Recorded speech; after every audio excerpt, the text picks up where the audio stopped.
The Legend of Marinduque. Good day everyone, this is Roland Escalihanan and I will be your storyteller for today. But before I begin, let us first know the background of the author or the reteller of the story which I am going to read. He is Alfonso P. Santos, a retired professor of English in the University of the Philippines. He is from San Antonio, Zambales, who was born on June 17, 1911, where he finished his elementary education in 1927. He obtained his A.B. cum laude in English at the University of Southern California, Los Angeles. His first book was published before his graduation in 1936, A Garland of Sampaguitas. He won first place in the poetry section of the Apolyad, an annual literary contest in the same university. A number of his works had appeared in various Philippine and American publications. Some of his books written are Santang Buds, Marcos, Man of the Hour, Rizal in Life and Legends, and many more. And now for your guide questions. Number 1. Who retold the story, The Legend of Marinduque? Number 2. Why was Duque didn't able to join the race? And number 3. What did the King Marine's father give her at the end? The plot of The Legend of Marinduque revolves around the love story between Marine and Duque.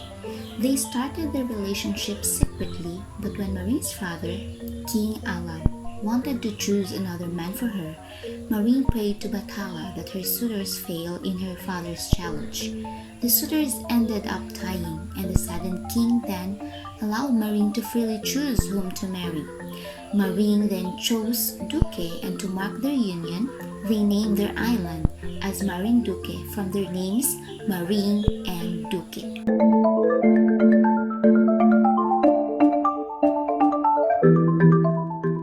In a small island kingdom, there once lived a very beautiful princess.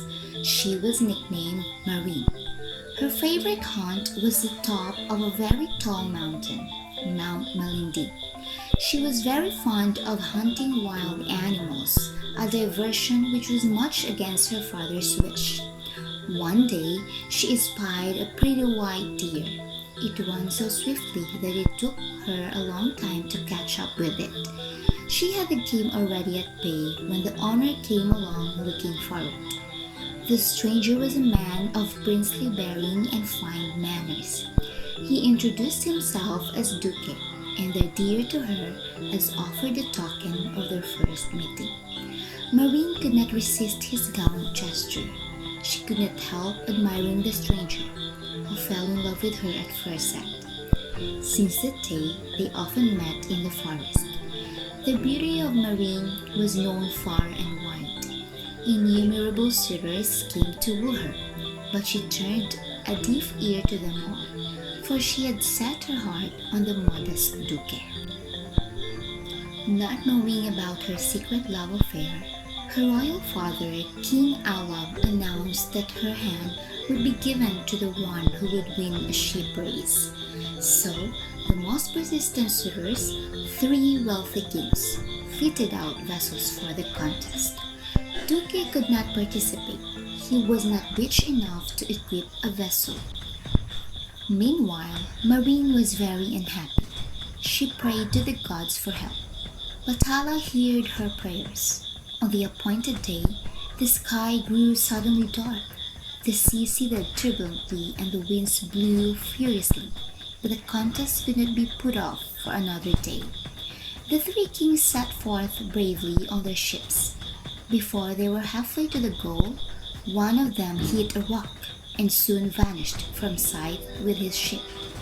The second vessel was able to move on a little farther, and then it was also devoured by the angry sea. The last ship met the same fate.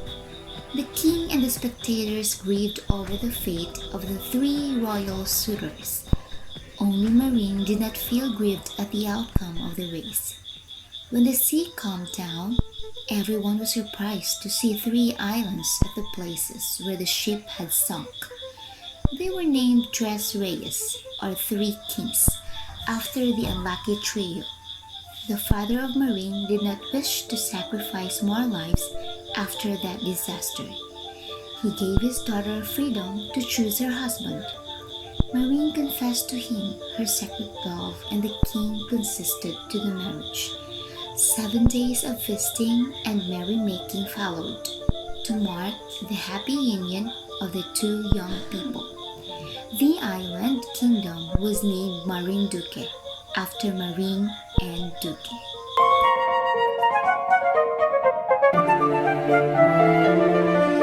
And now for the answers. Number 1. The legend of Marinduque was retold and edited by Alfonso P. Santos. Number 2. Duque didn't able to join the race because he was not rich enough to equip a vessel. And for number 3, King Alab gave his daughter the freedom to choose her husband. The moral lesson of this story is about fighting for one's love and keeping faith in God. In this Philippine legend, Marine fights for her love for Duque by asking help from Atala. And now this ends our story about the legend of Marinduque.